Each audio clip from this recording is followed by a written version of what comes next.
Olá pessoal, vamos dar seguimento na nossa última aula, videoaula gravada para esse seminário. Tá? Nós trabalhamos na videoaula que passou a questão de seguir regras, que é fundamental para a gente compreender o Wittgenstein das investigações filosóficas, para o qual a linguagem é uma atividade guiada por regras, e vinculado a esse ponto, né, não diretamente, porque seguir uma regra envolve várias questões, né? A gente pode pensar em uma série de discussões que se vinculam à ideia de seguir regras. Um ponto, né, que pode ser vinculado a essa discussão é o chamado argumento da linguagem privada, ou argumento contra a linguagem privada. E vocês já podem notar pela própria estrutura da apresentação do problema, o próprio nome, né, o argumento da ou contra a linguagem privada, que há uma dicotomia, né, em relação à linguagem ser considerada por Wittgenstein uma atividade guiada por regras. Se a linguagem é uma atividade guiada por regras, logo, de alguma maneira, não pode haver sustentação de uma linguagem privada. E isso, de alguma maneira, remontou a nossa tradição filosófica em diversos momentos, né? E como exemplo, assim, talvez mais evidente para vocês, nessa altura da formação, a gente pode pensar em René Descartes, né, sobretudo, e o modo como René Descartes apresenta os problemas da filosofia, baseado na noção de cogito, que está expressa lá nas meditações metafísicas e também antes, no discurso do método. Eu vou proceder com vocês a leitura de um dos verbetes do dicionário Wittgenstein, chamado Argumento da Linguagem Privada, tá? Que está lá na página 230 desse dicionário. E aí nós vamos parando e comentando alguns aspectos que estão aqui contidos. Muito bem, em um sentido amplo, diz o Bloch, a expressão linguagem privada se refere à investigação da relação entre a esfera mental, por um lado, e a questão do comportamento do outro. Essa é uma ideia geral sobre o argumento contra a linguagem privada. E nós vamos encontrar essa discussão, né, desenvolvida dos parágrafos 243 ao 315 das investigações filosóficas, do 243 ao 315. Bom, em termos estritos, refere-se a uma linha de argumentativa que discute a ideia de uma linguagem privada. Bom, o que essa linguagem não é? Não é um código pessoal. Tá? Isso está descartado, não é um código, não se está falando aqui de um código pessoal que uma pessoa pode desenvolver, né, de modo a ter essa noção de privacidade explícita desse modo. Também não é uma linguagem utilizada em monólogos. Tá? Isso fica claro no parágrafo 243 das investigações. E também não é o caso de uma linguagem falada por uma pessoa só, como, por exemplo, na história que nós conhecemos de Robinson Crusoe. Não. Nenhum desses sentidos abarca bem a ideia de privacidade que Wittgenstein quer nos chamar a atenção. Isso porque não se trata, de acordo com Bloch, de uma linguagem que não é compartilhada por uma questão de fato, mas sim de uma linguagem que, por princípio, não pode ser compartilhada ou ensinada. Por princípio, não pode ser compartilhada ou ensinada, dado que suas palavras referem-se ao que só pode ser conhecido pelo falante, a saber, suas experiências privadas e imediatas. Então, a discussão toda é contra a ideia de privacidade nesse sentido, né, de que nós poderíamos ter, enquanto sujeitos individuais, um acesso privilegiado em relação às nossas experiências privadas, as mais gerais. Os parágrafos 243 a 255 introduzem a ideia de uma linguagem privada e mostram que nosso vocabulário psicológico não é privado nesse sentido. Ao passo que de 256 a 271 sustentam a ideia de que a própria noção de privacidade é incoerente.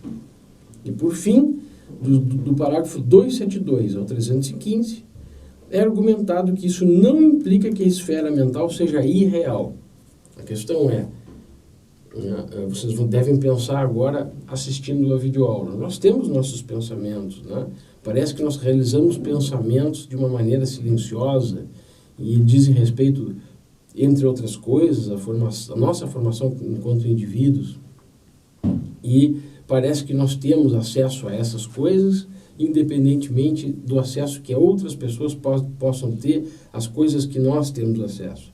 Essa é uma ideia mais ou menos generalizada, né, que a gente encontra não só na literatura filosófica, mas também em boa parte das nossas expressões do senso comum. No entanto, o que o Wittgenstein vai dizer, e o Bloch está reforçando aqui, é que nós temos maneiras de mostrar que privacidade epistêmica não pode ser, ter esse peso, né, garantido em nenhuma argumentação fortemente sustentável, do ponto de vista filosófico. Repetindo, né, do 243 a 255, se introduz a ideia da linguagem privada e se mostra que o nosso vocabulário psicológico não é privado nesse sentido. No 256 ao 271, sustenta-se a ideia de que a própria noção de privacidade, né, é incoerente. E, por fim, do 272 ao 315, que isso não implica que a esfera mental seja irreal, apesar de nós não podermos validar uma ideia de linguagem privada, como a tradição tentou fazer em muitos momentos. 5. A possibilidade de uma linguagem privada é tacitamente pressuposta pela corrente dominante na filosofia moderna desde Descartes, como eu dizia, passando pelo empirismo inglês clássico, pelo kantismo até o representacionalismo cognitivo contemporâneo. Ela resulta de duas suposições materiais. De duas suposições materiais. Primeira delas, a ideia de que o significado das palavras é dado por aquilo que elas substituem, que a gente já sabe, né? Algo que faz parte do que nós definimos como visão agostiniana de linguagem. Em segundo lugar, no caso dos termos psicológicos, a suposição de que o que substituem são fenômenos a um teatro mental que é apenas acessível ao indivíduo. Então, duas coisas nós estamos supondo para pensar na ideia de uma linguagem privada. Primeiro, que o significado das palavras é dado por aquilo que elas substituem. Casa substitui algo, né, um objeto, a nossa casa, mesa, etc. E, em segundo lugar, né, que os termos psicológicos, por exemplo, acreditar, pensar, saber, duvidar, todos esses termos psicológicos, por exemplo, quando nós dizemos eu creio que tal e tal, esse crer que tal e tal, na primeira pessoa, né, vem carregados da suposição de que o que substituem são fenômenos que acontecem em teatro mental e, óbvio, por ser um teatro mental de um sujeito, apenas o sujeito teria acesso ao que acontece nesse teatro. As sensações, as experiências e os pensamentos são inalienáveis e epistemicamente privados. Ninguém mais pode sentir a minha dor, ou saber o que sinto quando sinto dor. Trata-se aqui da visão da mente em termos da dicotomia interno-externo. Algumas coisas são características internas e outras coisas são características do mundo e são externas. Para o privatista, nesse sentido, né, o interno tem uma dimensão que é valorizada fortemente, né, que desempenha, então, essa função de construir mentalmente uma espécie de teatro mental que só ele, o sujeito, tem acesso. Segue-se imediatamente daí que ninguém mais pode saber o que quero dizer com dor. Além disso, se as ideias, impressões ou intuições nos fornecem não apenas as evidências para todas as nossas crenças, mas também o conteúdo de todas as nossas palavras, uma visão compartilhada por representacionalistas, idealistas, racionalistas, empiristas e kantianos, toda a nossa linguagem é, nesse sentido, privada. Então vejam, isso aqui é bem importante. Tá? Se nós considerarmos que tudo aquilo que é resultado de uma produção em primeira pessoa, como nossas ideias, nossas impressões, nossas intuições. Né? São evidências para as nossas crenças pessoais e também são o conteúdo de nossas palavras, porque são uma evidência, por exemplo, para o verbo, para as coisas que eu acredito e constituem o conteúdo dessa crença.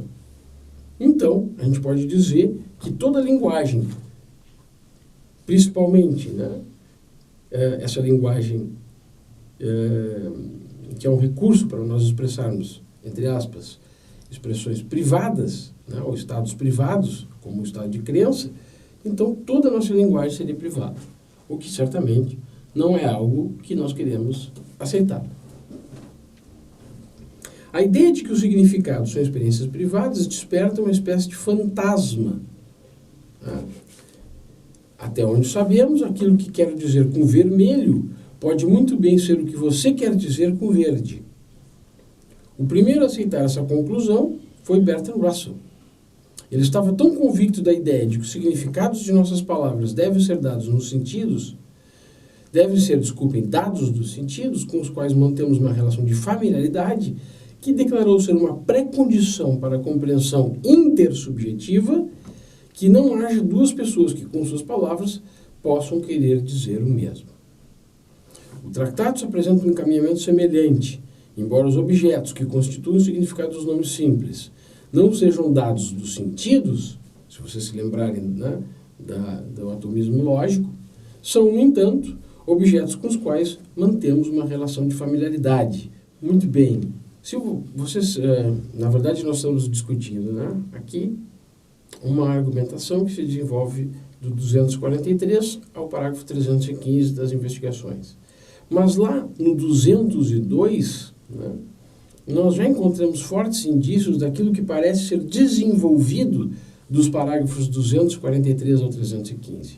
Lá no 202 das investigações filosóficas, Wittgenstein diz o seguinte: por isso, seguir a regra é uma prática, como nós vimos nas aulas anteriores.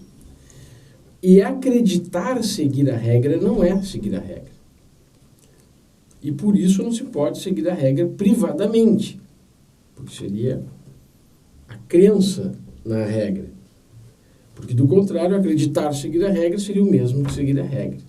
Se seguir a regra é uma prática e a crença se dá no âmbito mental, acreditar seguir a regra não é o mesmo que seguir a regra. Caso assim o fosse, né, ao acreditarmos que estaríamos seguindo a regra, já estaríamos seguindo a regra, evidentemente. E lógico, né, não teríamos o acordo para essa crença, o acordo tácito que deve haver entre os membros de uma comunidade em relação a seguir regras. Por isso, sigo a leitura, o argumento da linguagem privada realmente pressupõe a discussão anterior sobre o que é seguir uma regra. Uma discussão sobre a coerência da noção de linguagem privada pressupõe uma concepção de linguagem. E Wittgenstein considera a linguagem como uma atividade guiada por regras gramaticais. Ok? Então, na verdade, 243 a 315 são um desenvolvimento, talvez mais paciencioso, né, naqueles 3 movimentos que eu chamei a atenção no início da aula, para mostrar algo que já está implicitamente mencionado nos parágrafos sobre seguir regras, particularmente no 202 que eu li para vocês.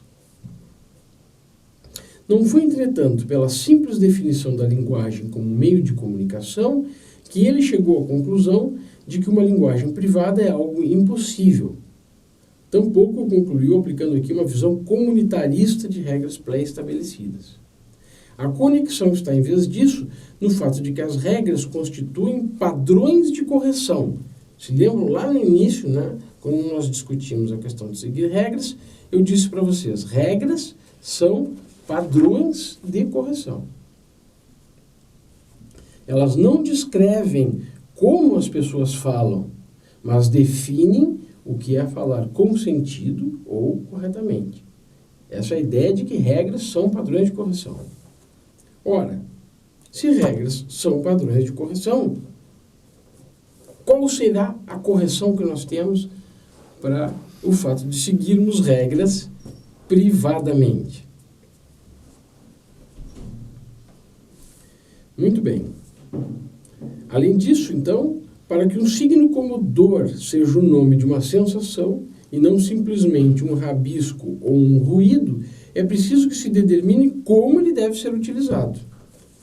Em uma pretensa linguagem privada, nenhum padrão de correção desse tipo poderia ser estabelecido ou empregado.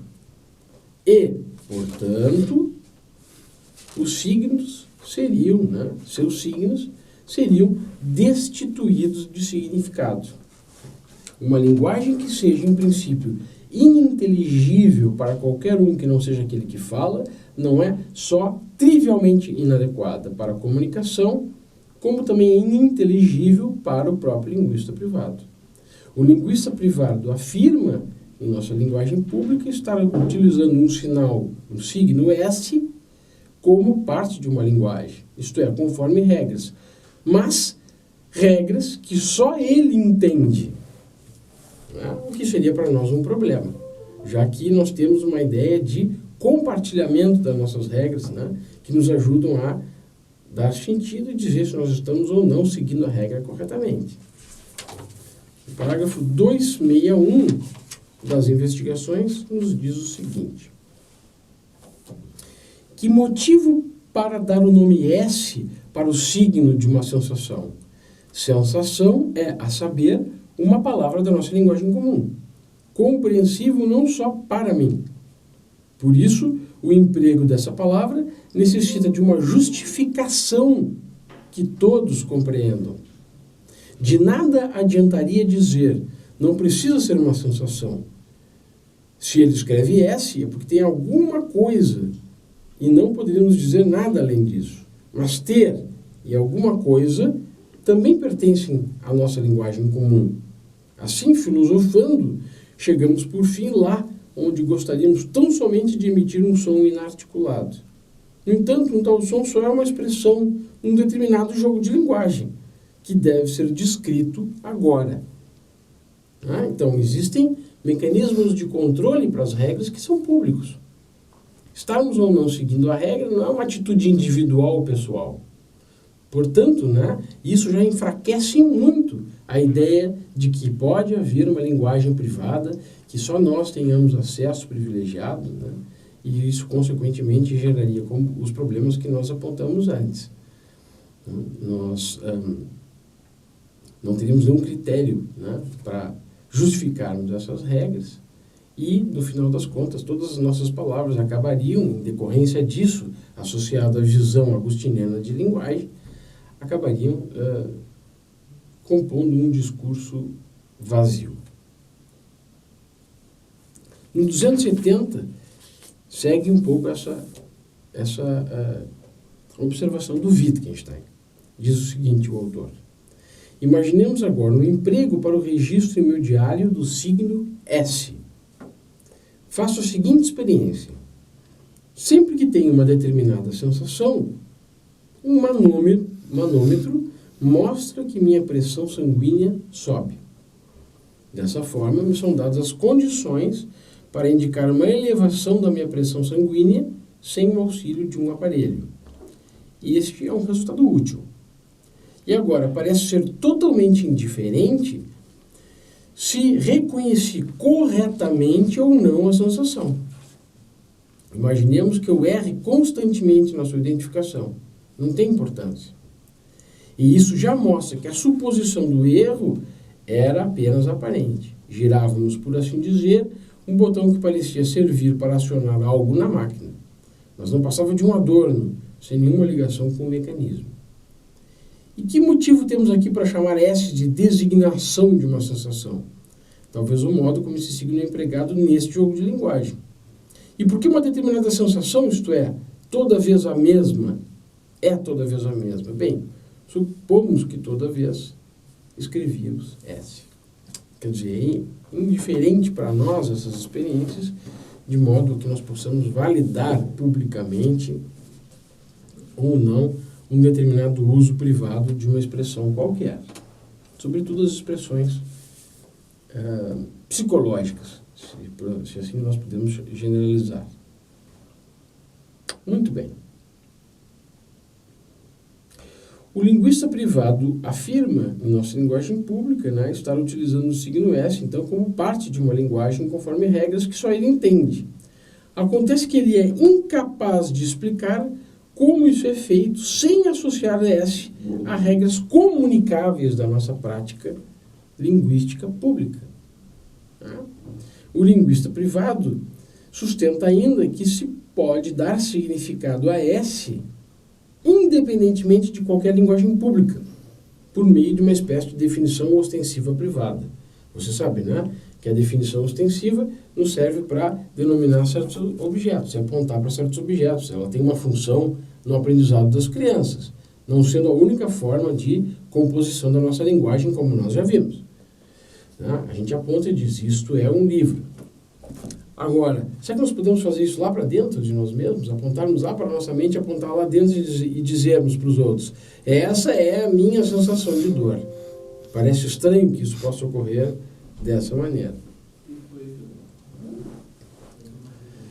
Tenho uma sensação e a batizo, concentrando nela a minha atenção e dizendo a mim mesmo, S. Depois disso, faço um diário em que registro S, sempre que tenho novamente a mesma sensação. Wittgenstein nega que isso constitui um emprego de S, dotado de significado. Vamos ver o 258. Imaginemos o seguinte caso. Quero escrever um diário sobre a repetição de uma certa sensação. Para isso, eu associo o signo S e escrevo este signo num calendário cada dia em que tiver a sensação. Quero fazer notar, em primeiro lugar, que não se pode formular uma definição ostensiva. Como? Posso apontar para essa sensação? Não no sentido ordinário. No entanto, eu digo ou escrevo o signo e, ao mesmo tempo, concentro minha atenção na sensação a ponto. Por assim dizer, interiormente para ela. Mas para que serve essa cerimônia? Pois é o que parece ser. Uma definição serve para fixar o significado de um signo. Ora, é o que acontece exatamente quando se concentra a atenção, pois desse modo imprimo em mim a ligação do signo com a sensação. Eu imprimo em mim só pode querer dizer, este processo faz com que eu, no futuro, me lembre corretamente da ligação. Em nosso caso, porém, não tem nenhum critério de correção. Poder-se dizer aqui, é correto o que sempre me parece correto. E isso significa apenas que aqui não se pode falar em correto. Essa observação, dessa passagem que eu acabei de ler para vocês, já foi interpretada, de acordo com o Bloch, como calcada em uma atitude cética com relação à memória. Não posso ter certeza de estar usando S somente quando tenho S, porque minha memória não é infalível. Assim compreendida, a passagem convida-nos a responder que a falibilidade da memória constitui um problema igual no caso de uma linguagem pública, de tal forma que o argumento é incorreto ou ameaça a própria possibilidade da linguagem em geral. No entanto, os defensores de Wittgenstein retorquiram que tal falibilidade é inofensiva se os erros puderem ser corrigidos, como são os erros da linguagem pública, o que não é possível no caso dos erros do linguista privado, obviamente. Tanto a crítica quanto a defesa acertam em concentrar-se na questão da verificabilidade, mas erram associá-la ao ceticismo quanto à memória. O que está em questão não é a verdade que há em eu proferir a sentença, eis aí S novamente, mas sim o seu sentido. Não é que a memória esteja me pregando uma peça, pois em tais casos, diz Wittgenstein, não pode haver critério para aferir o que ela o esteja fazendo. Tá? Ora, Wittgenstein, parágrafo 260, investigações. Ora, eu acredito que esta é de novo a sensação S. Você acredita que acredita? Tem crença de segunda ordem? Assim, aquele que registrou o signo no calendário não teria anotado absolutamente nada? não considera evidente que alguém anote alguma coisa quando registra signos num calendário, por exemplo. Toda anotação tem uma função, e o S não tem até aqui nenhuma função. Pode-se falar para si mesmo. Todo aquele que fala para si mesmo, fala quando não há mais ninguém presente. Bom, então de que adiantaria querer atribuir, né, funções para determinada sensação, se a única pessoa que poderia corrigir essa sensação somos nós mesmos? Isso seria incoerente.